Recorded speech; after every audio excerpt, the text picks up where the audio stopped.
Buenos días. El día de hoy vamos a resolver un problema para mostrar que la fracción masa no depende de las unidades con las cuales se calcularon los flujos másicos. Entonces, por ejemplo, el problema consiste en una corriente que contiene 5 gramos por segundo del componente 1, 10 gramos por segundo del componente 2 y 15 gramos por segundo del componente 3. Lo que se pide es transformar las unidades de los flujos a kilogramos sobre hora, libra-masa sobre minuto. El segundo paso consiste en determinar el flujo total para cada conjunto de unidades y el tercer paso de esta actividad es determinar la fracción masa para cada conjunto de unidades, gramos sobre segundo, kilogramos sobre hora o libra-masa sobre minuto. Entonces, en esta tabla tenemos en la primera columna el nombre del componente, o sea, es genérico, componente 1, componente 2 y componente 3. Y acá abajo total, que se refiere al total de flujo o a la suma de las fracciones masa de cada uno de los componentes. En este caso tenemos el flujo en gramos sobre segundo marcado en amarillo, lo que significa es que son los datos del problema, son los datos que nos está dando el problema, por eso está en amarillo. 5 gramos sobre segundo para el componente 1, 10 para el componente 2 y 15 para el componente 3. Y este 30 representa la suma de todos estos flujos. Y está en azul porque es una fórmula que se introduce en Excel. Después, lo que vamos a hacer es transformar las unidades de gramos sobre segundo a kilogramos sobre hora. Para eso vamos a usar estos factores de conversión. Esos factores de conversión me indican, pues, la conversión de kilogramo a libra masa, de gramo a libra masa, de segundo a minuto y de segundo a hora.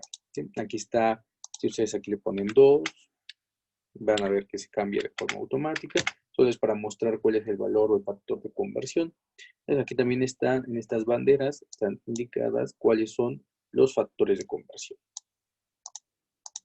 Entonces vamos a hacer la primera transformación. Vean que lo que tenemos que hacer es pasar gramo a kilogramo. Entonces vamos a colocar 1000 gramos, equivalen a 1 kilogramo. Después vamos a pasar de segundo a minuto. Para eso usamos este factor de conversión.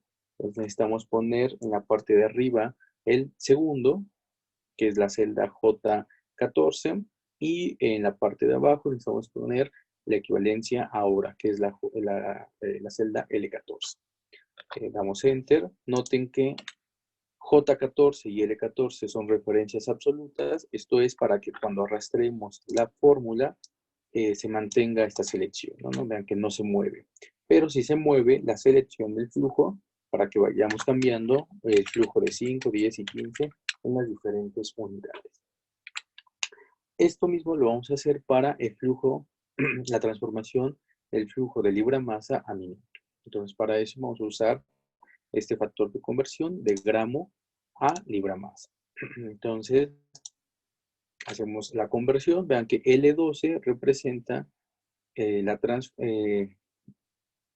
valor de, de la libra masa y J12 representa el valor de un gramo. Un gramo equivale a 0.0022 en libra masa. J13 representa el valor de un segundo y L13 representa el valor de un minuto, del minuto, la equivalencia en minutos de 0.01667 como referencias absolutas y arrastramos la fórmula. Finalmente tenemos acá la suma de los flujos en libra masa sobre minuto. Para calcular la fracción masa, lo que vamos a hacer es dividir el flujo de cada uno de los componentes sobre el flujo total. ¿Sí? Vean que tenemos como referencia absoluta la celda C18 que representa el flujo total. Una vez que dividimos, arrastramos la fórmula. Entonces, para cada caso es dividir el flujo de cada componente entre el flujo total. Esto mismo lo vamos a hacer para el flujo en kilogramos sobre segundo. Tenemos el flujo del componente 1 sobre el flujo total, arrastramos la fórmula, ¿sí? Y nos da la fracción masa de cada componente, pero considerando este flujo. Y lo mismo lo hacemos para libra masa por minuto, es el flujo de cada componente sobre el flujo total. Nuevamente, referencia absoluta para que cuando arrastremos se pueda hacer la división correctamente.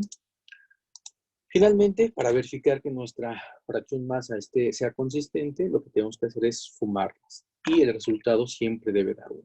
Siempre nos debe dar un valor unitario en todas las fracciones masa. Entonces ahora, noten que cada una de estas fracciones masa para los 3 componentes y las 3 unidades son iguales. Entonces vean que no depende de las unidades con las cuales calculemos esta fracción masa. Esto se debe a que esta fracción masa es una cantidad intensiva. Esto significa y adimensional. Es una cantidad dimensional e intensiva. El hecho de que sea dimensional implica que no importa las unidades con las cuales se haga, siempre nos debe dar el mismo valor. Entonces, ustedes pueden descargar en el enlace que se encuentra acá, pero va a estar en el documento en PDF que están leyendo en la plataforma de Moodle. Van a encontrar el enlace para descargar esta hoja para que la revisen con cuidado. Aquí tienen un conjunto de fórmulas que les puede ayudar a resolver este ejercicio. Y acá están los factores de conversión. Bueno, entonces eso será todo por el momento.